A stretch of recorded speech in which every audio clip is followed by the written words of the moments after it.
Good afternoon. Trying to fix my lightning. Good afternoon. We are live here. Good afternoon. Good afternoon. We are live. Talking about the latest immigration news. Okay. Talking about the latest immigration news. Let me know in the comment section. If you have a question, please put it in the comment section.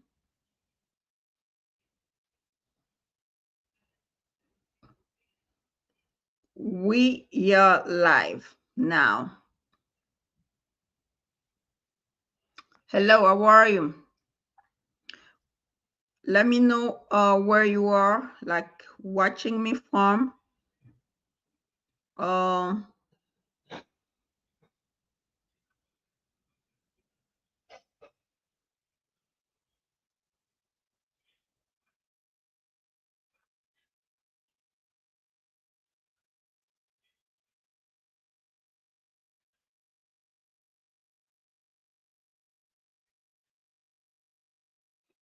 Hello, where are you? Seattle. Annie, how are you? Long time. I haven't seen you for like forever. Are you still how are you still in this country? Like I haven't seen you on my live station. I haven't heard from you. What is going on? How is your case going? Good?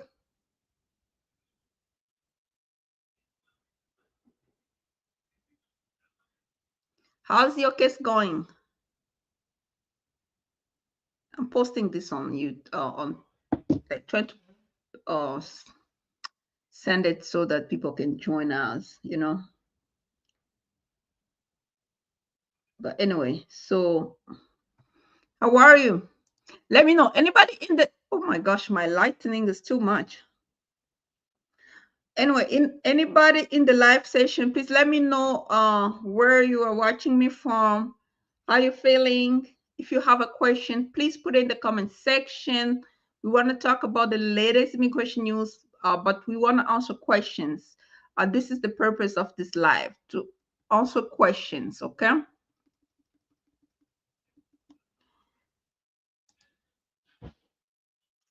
Long time. Happy New Year. Yes, my I-130 was approved December 30. Yes, this is good news. This is really good news. Congratulations. Yeah, hopefully you can terminate your removal proceedings, right? Did you is your removal proceeding terminated? Because if your I-130 is approved and your case is open, they have to terminate your removal proceeding. Okay, so you can adjust status with USCIS. Did you actually terminated your removal proceedings? Yeah, you need to terminate it so you can adjust status. But this is a great news. Congratulations. I want to talk about the latest immigration news. Let me share my screen here so we can see what's actually going on. Um,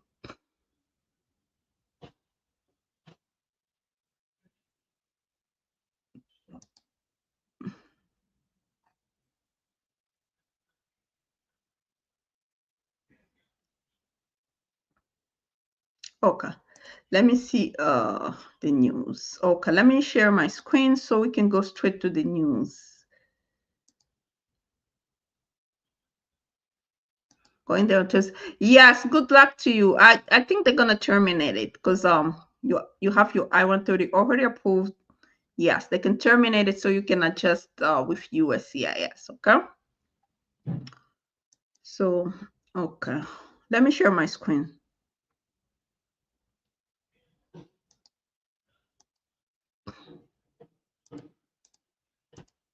Okay, so let's talk about the latest immigration news here. We have here this one. It says that what it says here that USCIS to review approvals and immediately pause lawful permanent application for refugee admitted between January 21st, 2021 to January 20th, 2025. So what exactly are they going to do? Basically, USCIS announced on January 9 that it has commenced re-examining thousands of refugee cases through an operation called PARRIs, Post-Admission Refugee Re-Verification and Integrity Strengthening. Its initial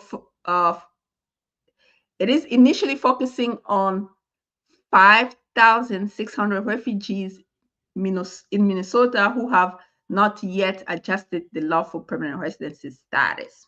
Okay.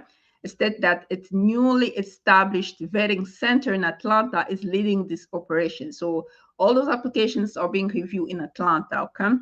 USCIS has operated a vetting center in Atlanta for years, specifically to asylum cases. But what do we need to know? Okay. USCIS sources said that once official complete the Minnesota cases, USCIS will expand this operation. So basically, they're gonna try to do first refugee from who are in Minnesota, 5,600 cases admitted between 2021 and 2025. They give the date. Once they're done, then they're gonna extend it. Okay. USCIS identified the two individuals, Somali national and Burmese nationals. Those are the people they're going to focus first on. There are no identification. Okay. There are no indication of the reason for the arrest other than this describing one individual as a felon and a security risk. Those are the people that two individuals that sorry, let me back. USCIS identified two individuals from Somalia national and Burmese national, and because they think those two individuals are security risk, they are now in detention. Okay. Let me see. Okay, what exactly are they looking for when they are trying to examine those cases? They're trying to find out persecutorial bar, trig, persecutorial bar, other mandatory bar or potential bar to admission, credibility, whether the principal applicant and the derivative met the definition of refugee at the time of admission. I've talked about it in my previous video, okay? They really want to find out whether the person was actually a refugee at the time of admission. Meaning what? If let's say the person, let me stop here and try to explain, okay? Let me finish first. What we need to know. USCIS has 90 days to compile a list of case priority for re-interview. If they find that the case is going to be re-interviewed, they're going to do it in 90 days. USCIS to intend to review all grant of refugee status during this time frame. USCIS will looking at eligibility criteria. Okay, USCIS, the memo directs USCIS to terminate grant as provided.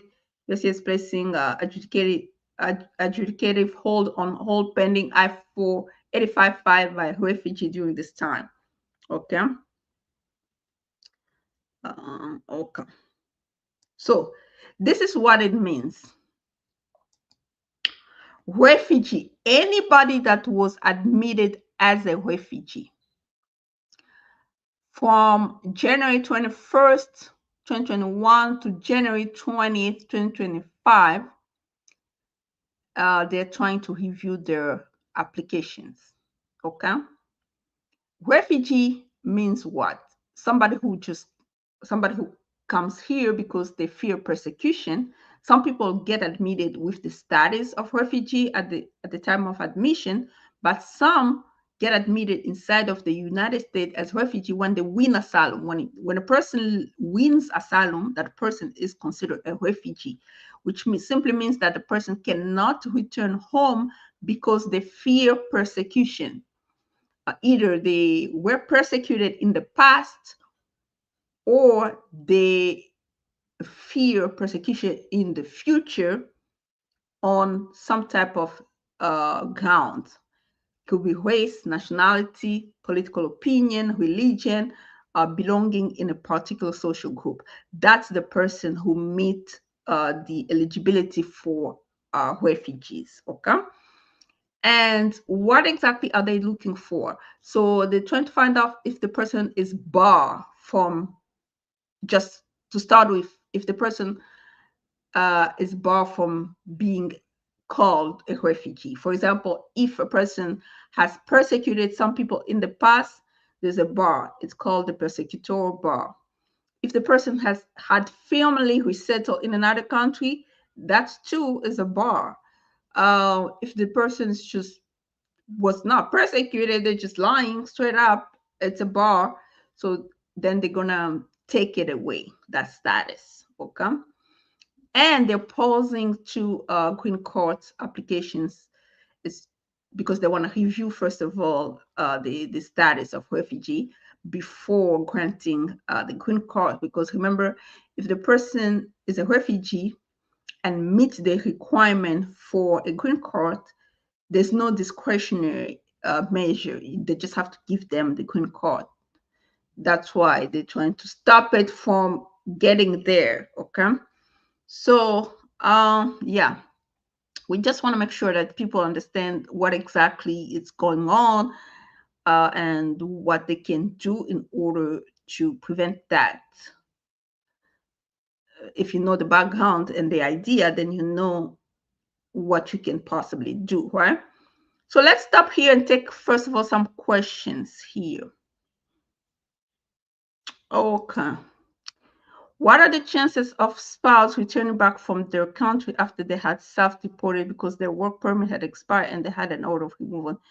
If you self-deported and you have order of removal, if it was, first of all, we want to address the bars that are attached to the removal order. If a person has been order removed and they left the country, self-deportation, not volunteer, not to be confused with volunteer departure. We're just talking about the person who was order removed and then they just decided to leave, right? So if initially the person came with a visa, that person will have a 10 years bar, okay? Because they came with a visa, was ordered removed by an immigration judge, they have a 10 years bar. Secondly, if the person entered without inspection and they were placed in expedited removal, that particular person has 5 years bar because they were placed in expedited removal and they came to the border. The bar for that type of individual is 5 years bar.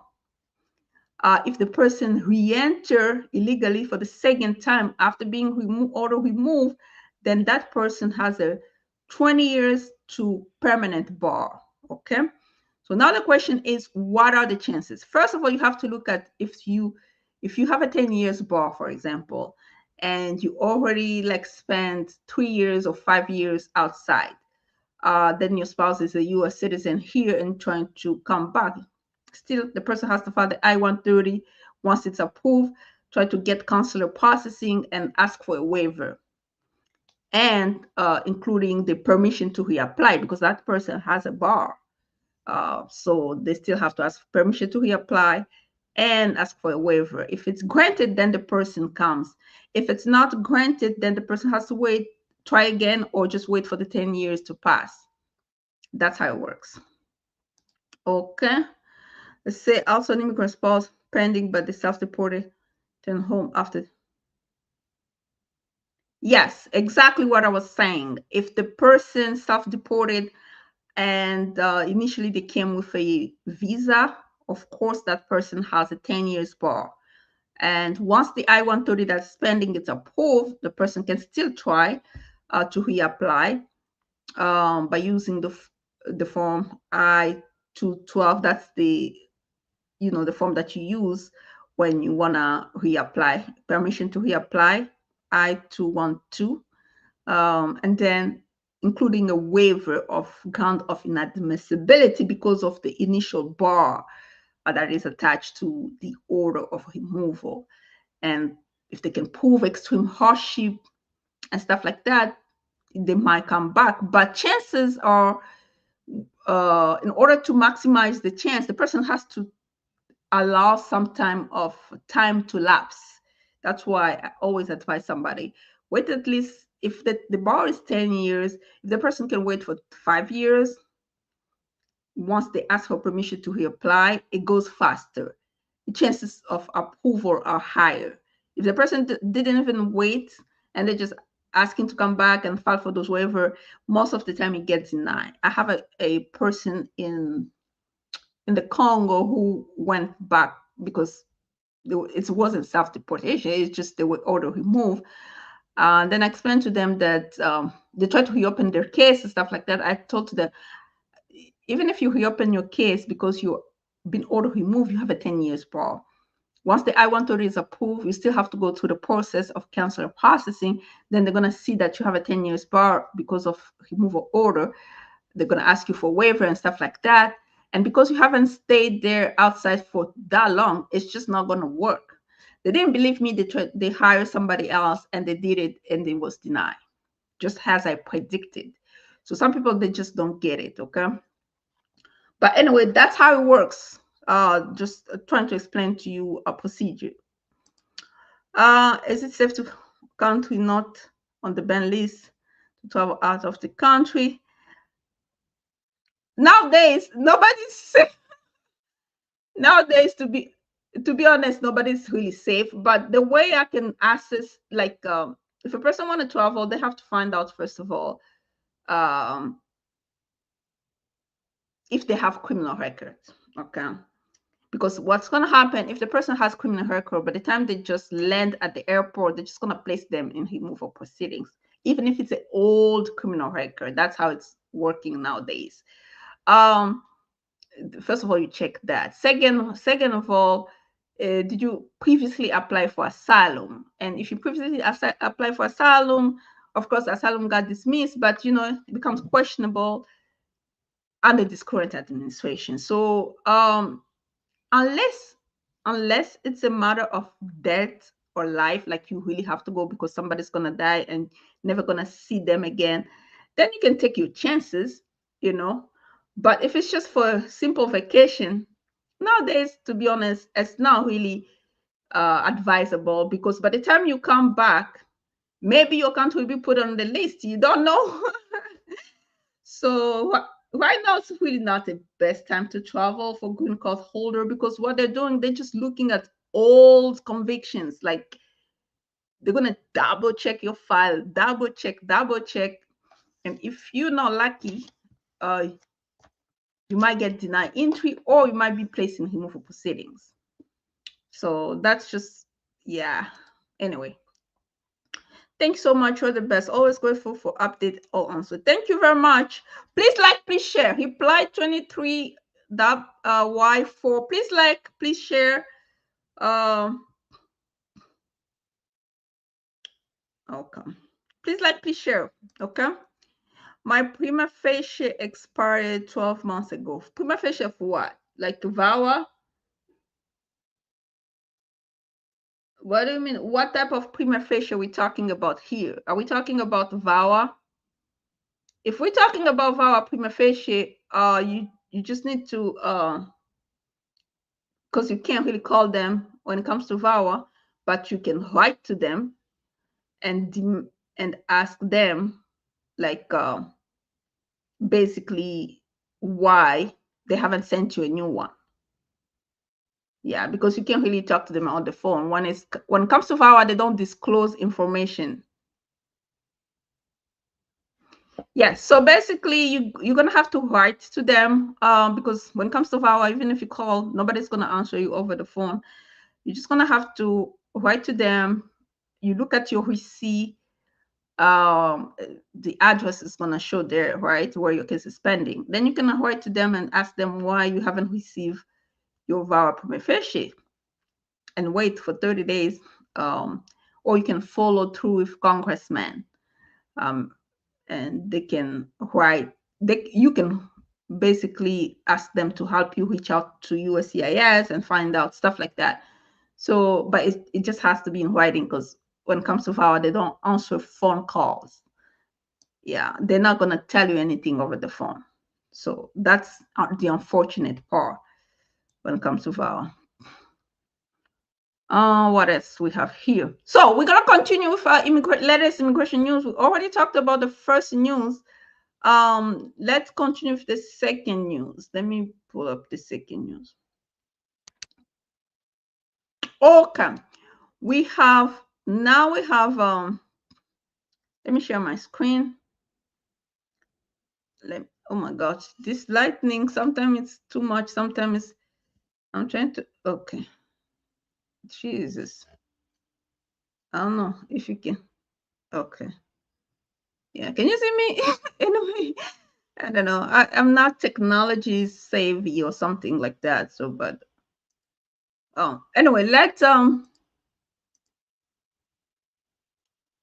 to the second news. Okay. The Department of State updates countries subject to visa bond to add new port of entry. So we have some countries. If you go to the Department of State.gov, you will see that national from those countries that we're going to look at here are subject to visa bond, and they have to enter the United States through a specific port of entry and get out through that specific port of entry, which means to a specific airport. And when you leave, you have to leave from that airport as well, that the one that they listed, you see. So, and you have to pay a visa bond for those B1, B2 visa. And the reasoning is because they're saying that people from those countries overstay their visa. So that's why they have to pay either 5,000 or 15,000 bond. In case you stay, then the government's going to take that money. You overstay. So anyway, those are the countries here. We have Algeria, and then it gives you two. If you go to Department of State.gov, it gives, you will see the entire list, and it gives you the time when the bond is effective.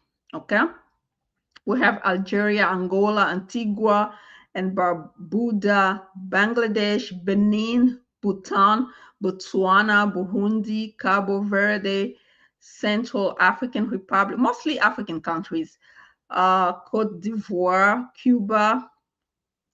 Yeah, this is Latin America. But anyway, Djibouti, Dominica, Fiji, Gabon, the Gambia, Guinea-Bissau, Kyrgyz. I don't know how to pronounce this, but anyways, that's like in the Middle East.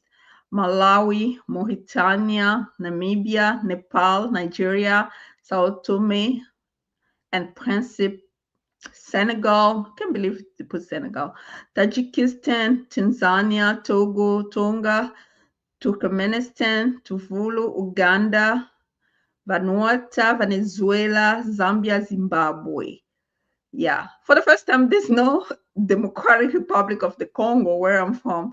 For the first time, we're not on the list. I'm like surprised. Anyway, but so require port of entry. They have to, people who are coming like for the visitor visa and stuff like that, they have to come to those ports of entry. Okay, the Boston Logan International Airport, John F. Kennedy International Airport, Washington Dulles here in Washington D.C. International Airport, Newark Liberty International Airport, Atlanta, the Hartsfield Jackson, Chicago, O'Hare International Airport, Los Angeles International, Toronto, Pearson International, Montreal International. That's where they have to get there into the United States from those places and leave from those places, because they have to control. Yeah, that's just what it says here. Then you have to comply with the visa. When you breach the visa, if you stay in the United States after the date to which you're authorized to do so, yeah, and including claiming asylum, but I guess they're not going to give it to you. The Department of Homeland Security sends cases where the visa holder may have pocketed the visa bond term This is to determine if there was a breach. Those are the breach, type of breach. If you you stay there longer than authorized, you try to claim asylum, that's the breach of the bond visa. Then they're not going to give the money back. Okay, I'm going to stop here and see if we have additional news and see if we have more questions.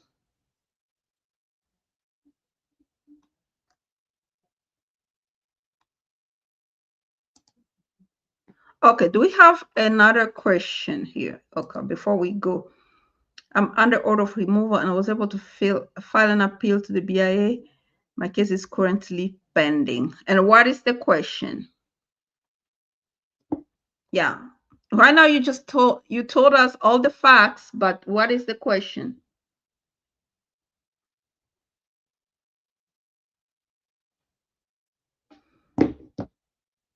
Yeah, once you put your question, that's when we're going to talk, okay? Because you just told us the facts, but there's no question. What is your specific question? Then we have here premium processing fees. Yeah, USCIS to increase premium processing fees. Remember, there are some applications that once you pay additional fees, they are going to process it quicker, right? Category is like the E3T category visa, H1B, H1B1, special occupation, H2B temporary worker, O visa, P visa, religious worker, student, their TN professional. So they're going to, yeah, it's going to go up. Let's just premium processing, it's going up. Let's see who's let me share the screen. Let me just share the screen, okay? So we'll know which case fees are going up for premium processing. So, for example, H2B visa and religious worker, which is R1, non-immigrant status, previously was 1,685. Now it's going to be starting March 1st, okay? Starting March 1st, that's when the price goes up. Then it's going to be 1,780, okay? E1, E2, E3, H1B, H3, L1A, L1B, LZ, Q1, O2, P1. Those are artists, those P. P1S, P2, P2S, P3, P3S, Q1, TN. It's going to go from 2,805 to 2,965. Then we have the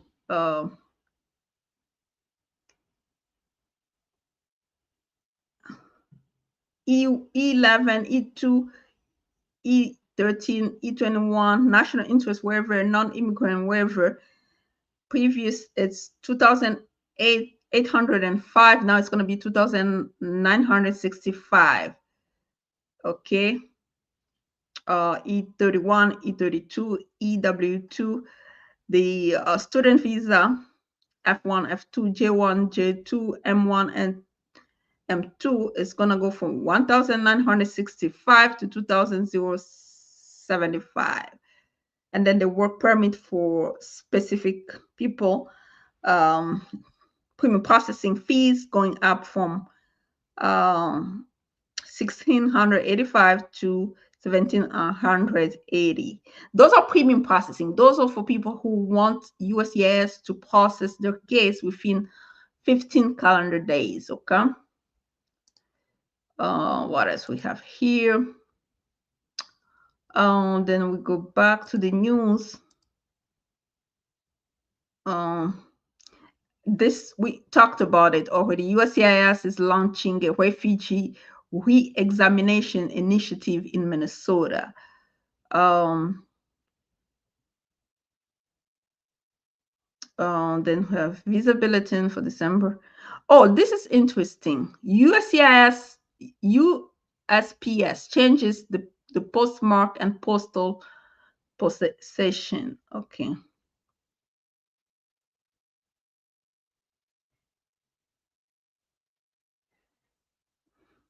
Oh my God. So if you're mailing your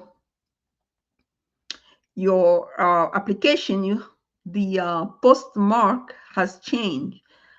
Is what they're saying here. You know when you have an application and then they have another one, they change the edition, and then they say, for example, from this date we only going to accept this type of edition, and you happen to mail your application. So you have to know what are the rules now when it comes to the date you mail. So what it says here is that uh, in order for them to make sure that you mail it on time or they receive it on time, what they're saying here is that, let me see what they're saying here. Okay, instead of the postmark now reflect when the item into the automated processing.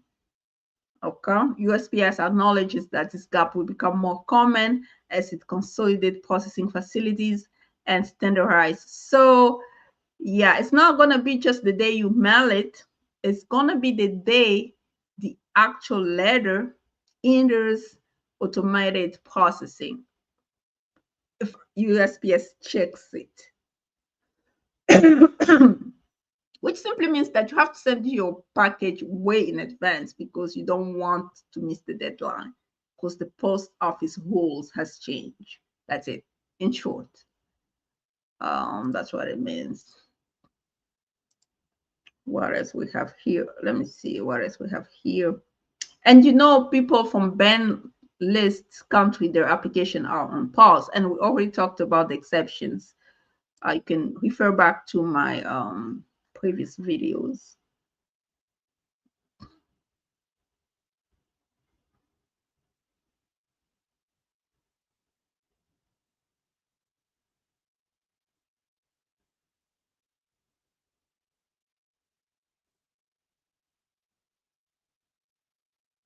Okay, let's see.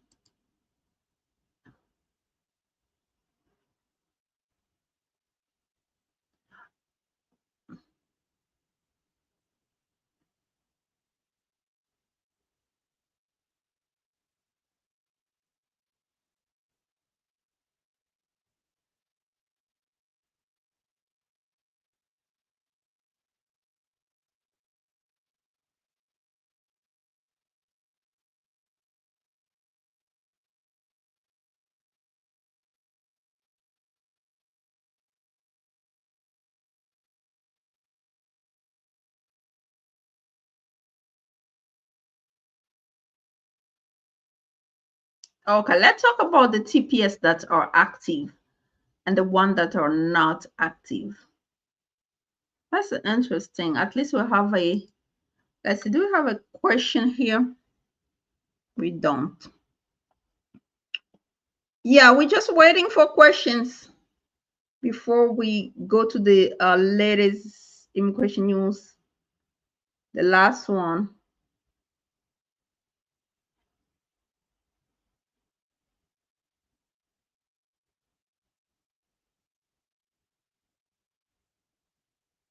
If you have a question before we go to the latest news, if you have a question, just put it in the comment. The last news.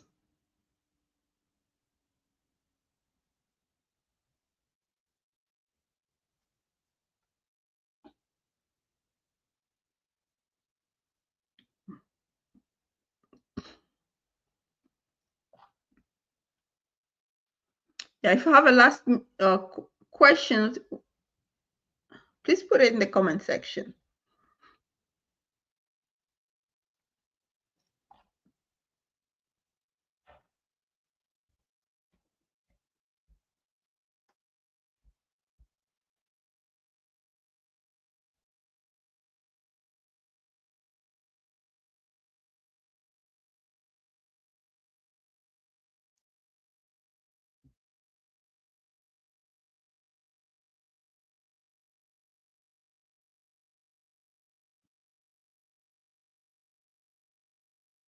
Question, please put it in the comment section.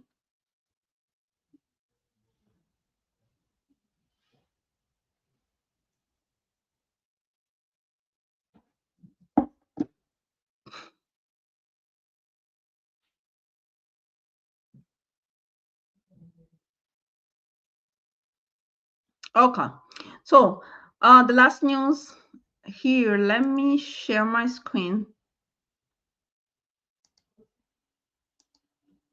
Let me share my screen here so we can discuss the last news.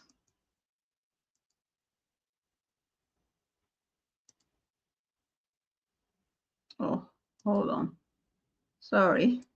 Oh, okay. So this is the last news here. We're talking about TPS and parole status update, okay? Parole, this was terminated.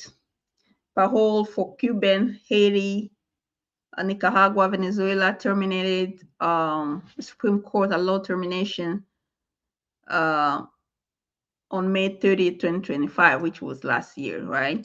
So deportation proceeding may begin unless alternative legal status is secure. So yeah, that we already know. Uniting for Ukraine is still active based on January 20th, 2025 executive order. USCIS pause acceptance of Form I-34A pending federal review, okay? But existing beneficiary retain status of future of program, we don't know, is uncertain. Policy memo is not publicly available. Okay. Afghan parole program suspended. Okay.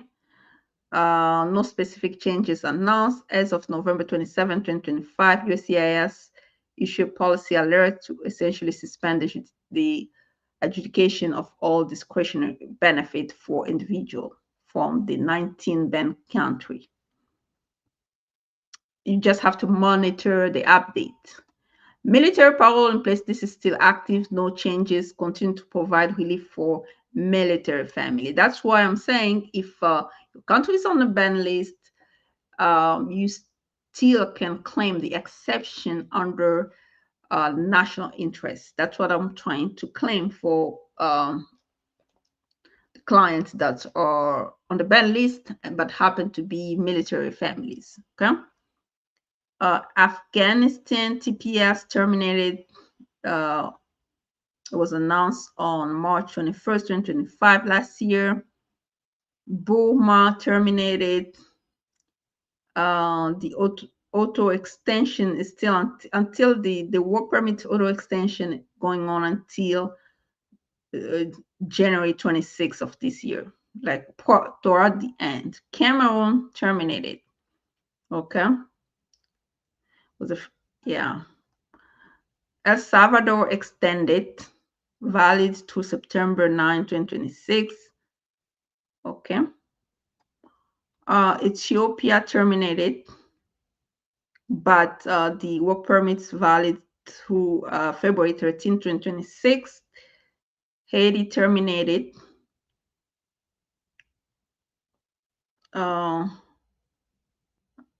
On February, but there was a lawsuit pending for this one. I don't know the outcome of it. It's still pending.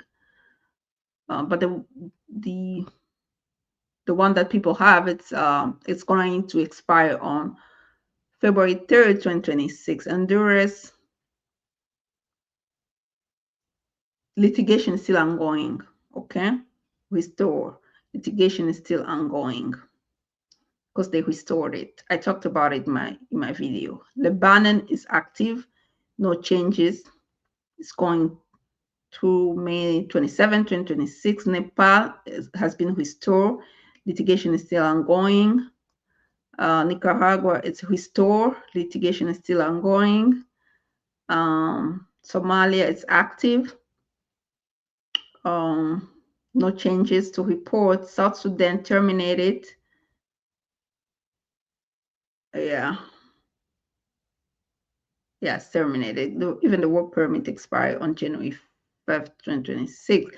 But the litigation, yeah, Sudan extended,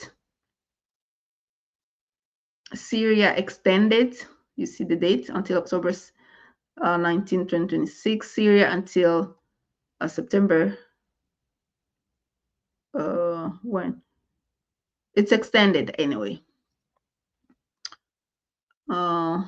Ukraine active, extended, but I think it's going to, yeah. Ukraine is active. Venezuela has been restored. Litigation is still ongoing.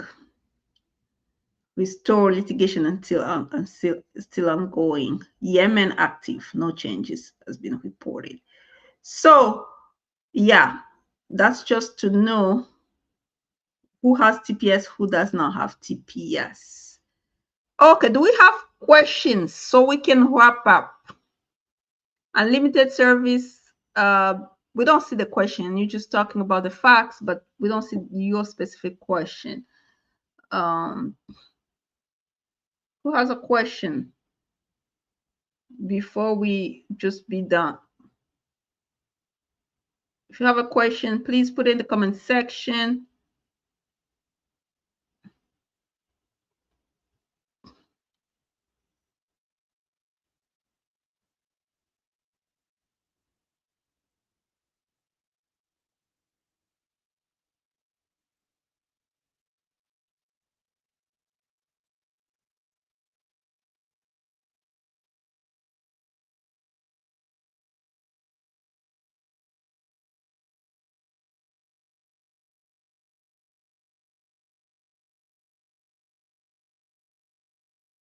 If you have a question, please put it in the comment section. But other than that, we're done. We started at 2, around 2 or 3. We come back again. We want to make it every Sunday, 2 p.m. Eastern time. If you've been looking for the schedule, that's the schedule. Sunday live on YouTube, 2 p.m. Eastern time. Yeah, if I'm not going to be there, I'm going to put it on my post. But we're going to keep the schedule at least and see how it's going to go.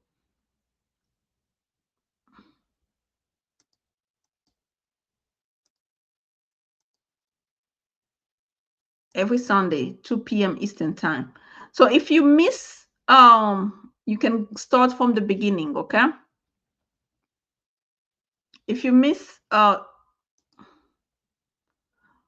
we can start from the beginning.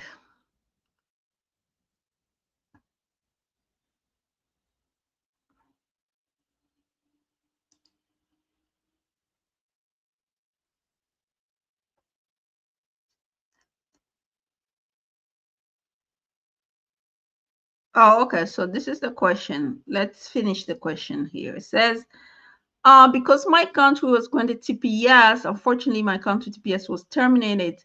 I'm under order of supervision pending appeal. Is there a chance lawyer to request release on bond?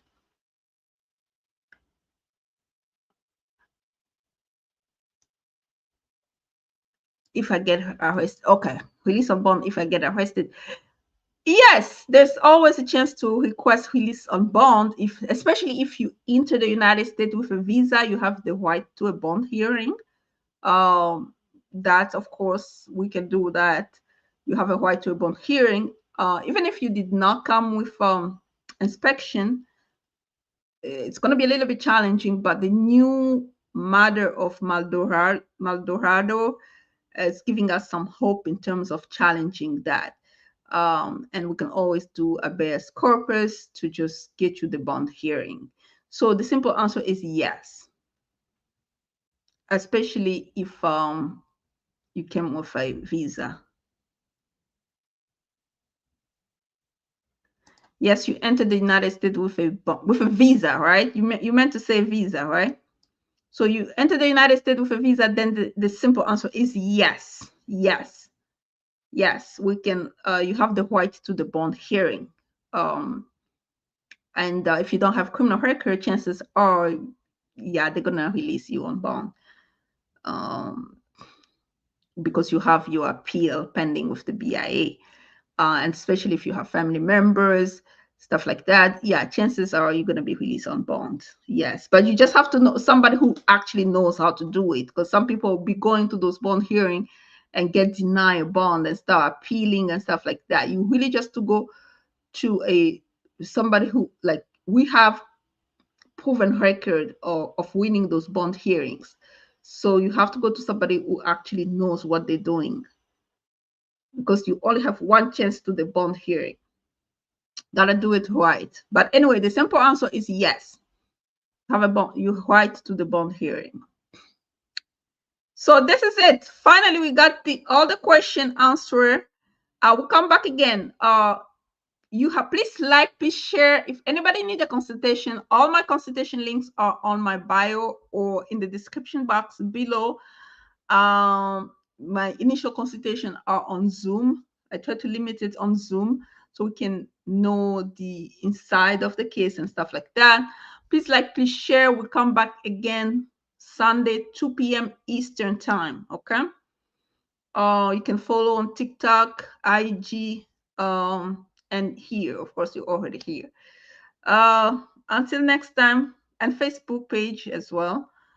We have a Facebook group that's not active anymore. Nobody asks questions there. I might just have to close it. But anyway, so until next time, bye-bye.